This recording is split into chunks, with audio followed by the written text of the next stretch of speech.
মহারাষ্ট্রের এক দলিত পরিবারে জন্ম তার, যেখানে বৈষম্য আর সামাজিক বঞ্চনা নিত্যসঙ্গী। সেই অবস্থা থেকে ভারতে এখন এক নাটকীয় উত্থানের নাম অভিজিৎ দীপকে। দলিত পরিবারের এই সন্তানই এখন দেশটির কোটি তরুণের ক্ষোভ আর হতাশার ভাষা হয়ে উঠেছেন। বিভিন্ন সাক্ষাৎকারে অকপটে বলেছেন নিজের শৈশবের কথা।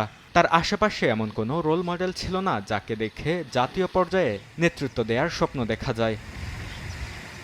প্রথাগত ইঞ্জিনিয়ারিং পড়াশোনার পথ থেকে সরে এসে বেছে নেন গণযোগাযোগ ও সাংবাদিকতাকে। পুনেতে সাংবাদিকতা বিষয়ে স্নাতক শেষে উচ্চশিক্ষার জন্য পাড়ি জমান যুক্তরাষ্ট্রে। বোস্টন বিশ্ববিদ্যালয়ে পাবলিক রিলেশনস বিষয়ে স্নাতকোত্তর পড়ার সময় রাজনৈতিক যোগাযোগ, জনমত গঠন এবং ডিজিটাল ক্যাম্পেইনের আধুনিক কৌশলের সঙ্গে পরিচিত হন তিনি।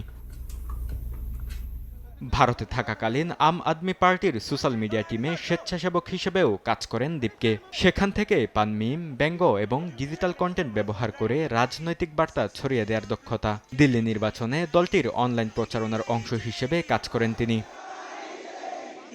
যুক্তরাষ্ট্রে অবস্থানকালে ভারতের শিক্ষা ব্যবস্থা, বেকারত্ব এবং নিট পরীক্ষার প্রশ্ন ফাঁস নিয়ে ক্ষোভকে কেন্দ্র করে তিনি ককরোচ জনতা পার্টির ধারণা সামনে আনেন। ব্যঙ্গাত্মক রাজনৈতিক বার্তার সমন্বয়ে এই উদ্যোগ অল্প সময়েই কোটি তরুণের দৃষ্টি আকর্ষণ করে। রাজনৈতিক বিশ্লেষকদের মতে অভিজিৎ দীপকের উত্থান ভারতের রাজনীতিতে নতুন এক প্রবণতার প্রতীক, যেখানে প্রথাগত রাজনৈতিক পরিবার ও অর্থবলের বাইরে গুরুত্ব পায় ডিজিটাল যোগাযোগ দক্ষতা এবং সামাজিক অসন্তোষকে প্রতিবাদের ভাষায় রূপ দেওয়ার ক্ষমতা। বরকতুল্লাহ, সময় সংবাদ।